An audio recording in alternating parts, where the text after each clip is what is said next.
찬송가 304장 함께 찬양하시겠습니다.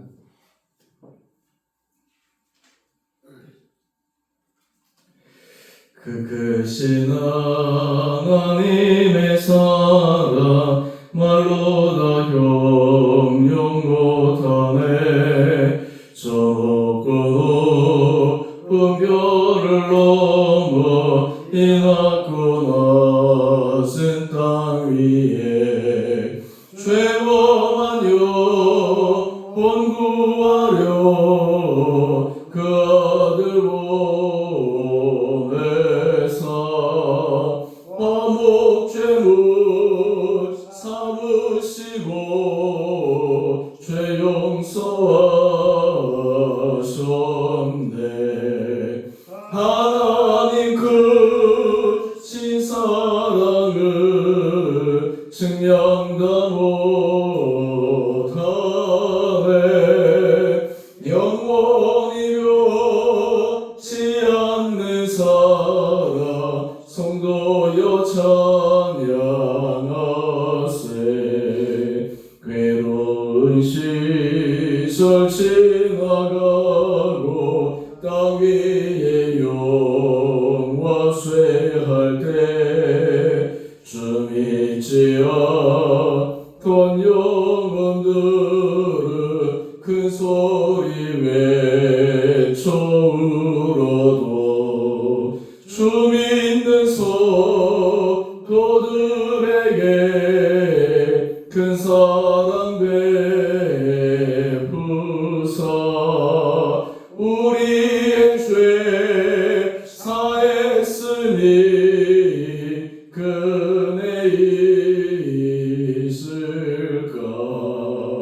하나님 크신 사랑을 증량다 못하네. 영원히 변치 않는 사랑 성도여 찬양하세.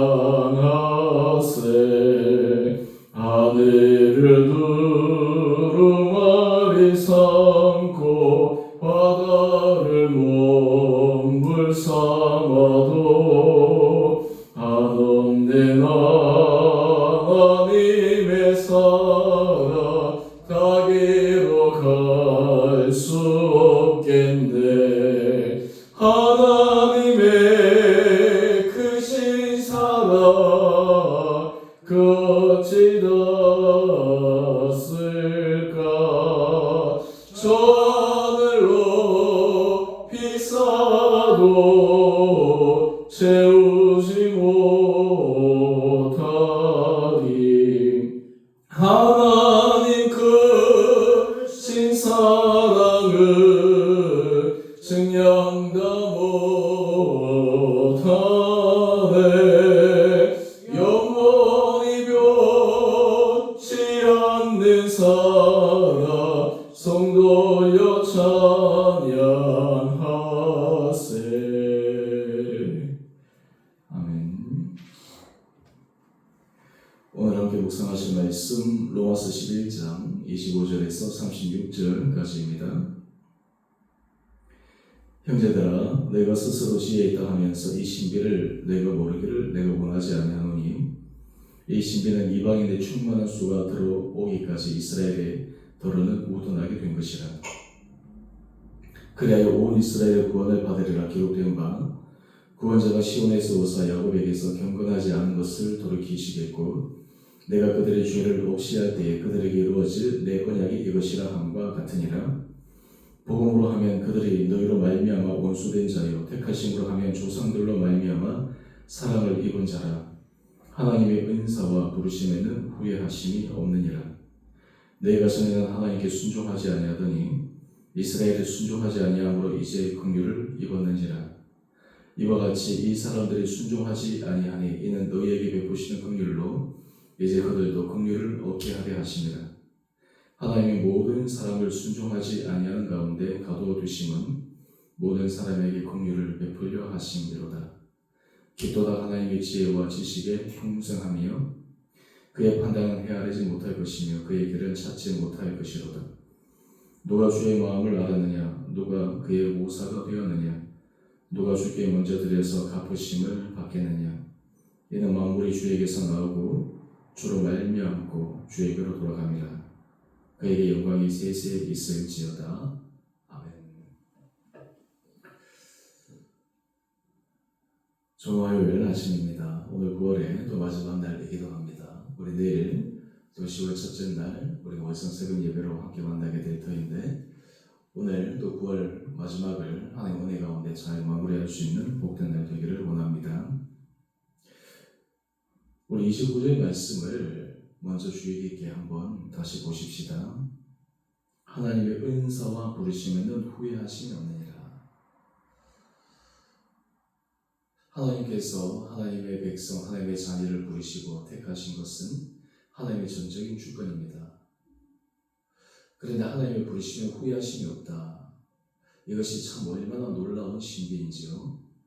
하나님께서 이스라엘 백성을 택하시고 부르셨는데 이스라엘 백성들은 그 하나님의 택하심에 부응하는 삶을 살지 못했습니다. 그래서 결국 예수 그리스도를 이 땅에 보내셨고, 또 예수 그리스도를 통해서 이방의 사도 바울을 통해 온 세계의 복음이 전파되도록 하였습니다. 그런데 이런 와중 속에 하나님의 숨겨진 신비를 사도 바울은 이야기를 합니다.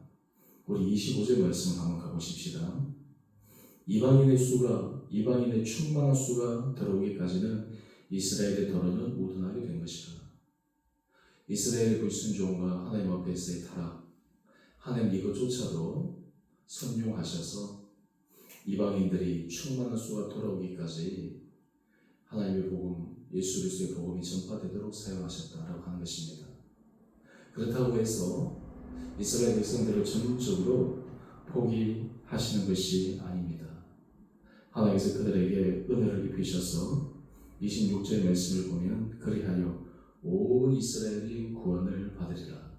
이것은 이스라엘 민족에게만 해당되는 말씀이 아니라 하나님의 부르신 모든 자녀들에게 해당되는 말씀입니다. 때로 하나님께서 하나님의 자녀들을 보시며 마음 아파하시고 때로는 징계하시고 채찍하실 때가 있지만 그 결국은 바로 사망이 아니요 생명의 길의 이름이 하나님의 섭리의 신비다라는 것을 오늘 사도 바울은 이야기합니다. 하나님의 역사의 궁극적인 최종적은 무엇일까요?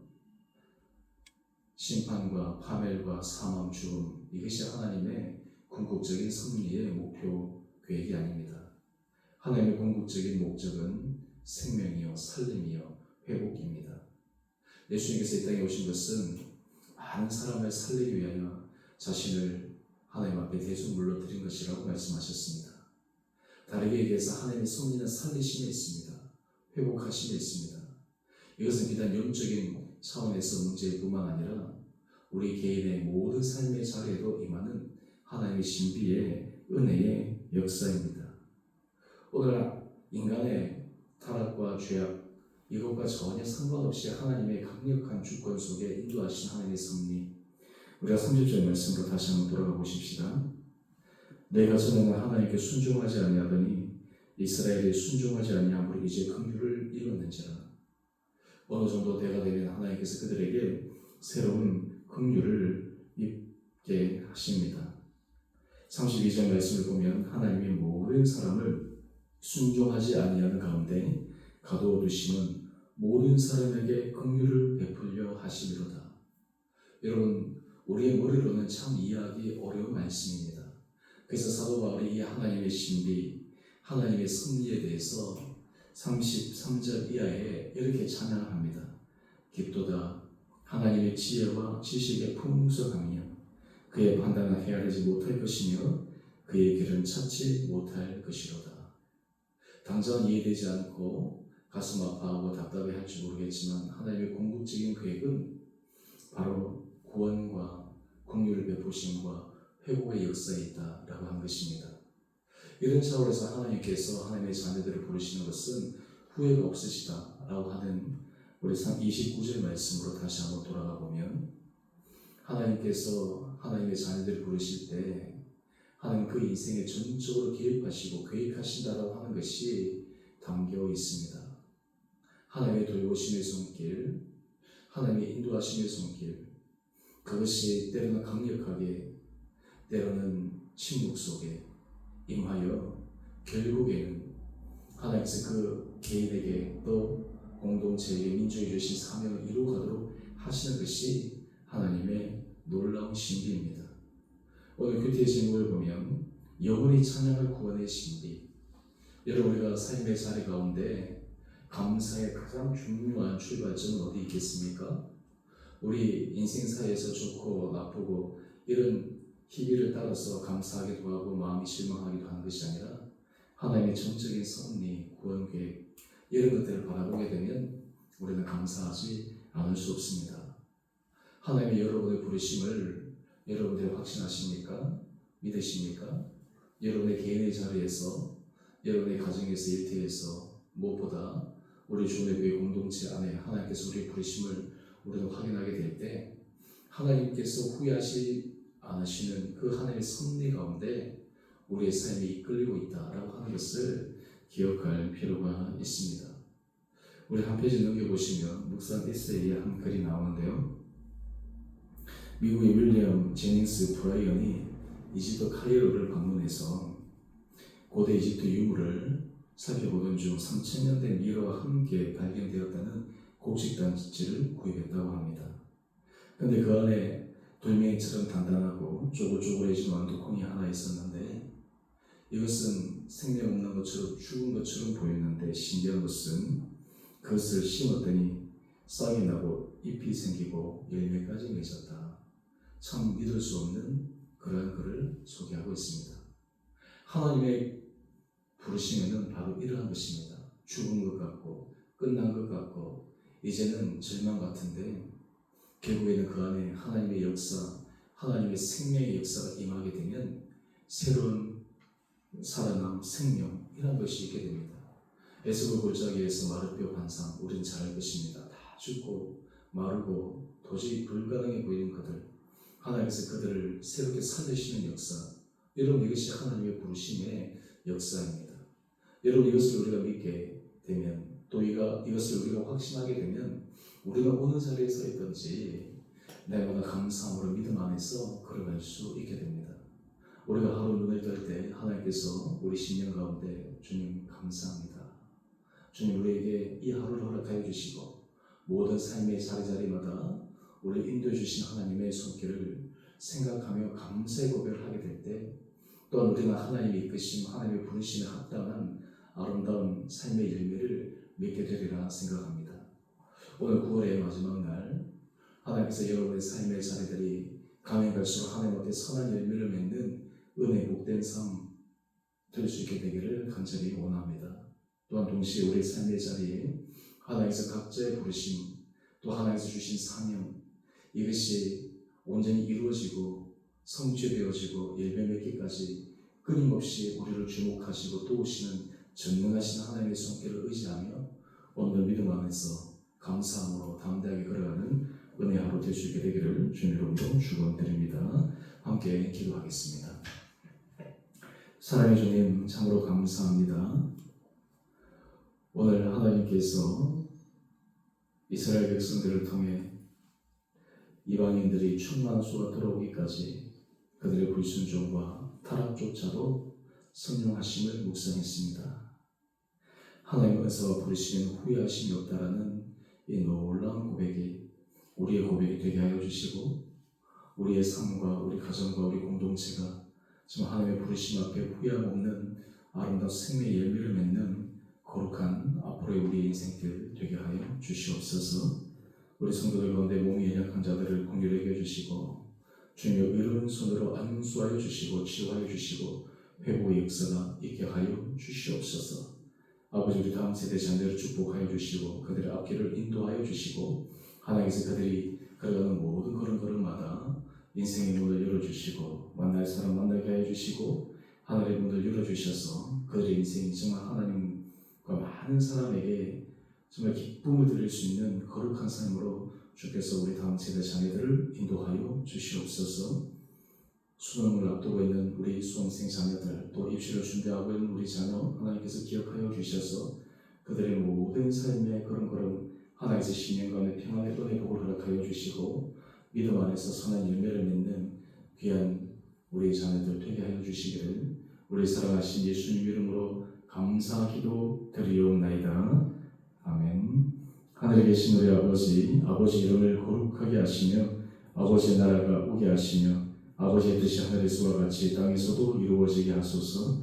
오늘 우리에게 일용할 양식을 주시고 우리가 우리에게 잘못한 사람을 용서해 준 것 같이 우리의 죄를 용서해 주시고 우리를 시험에 빠지지 않게 하시고 악에서 구하소서. 나라와 권능과 영광이 영원히 아버지의 것입니다. 아멘. 오늘도 믿음 안에서 승리하시는 복된 하루 되시기를 바랍니다.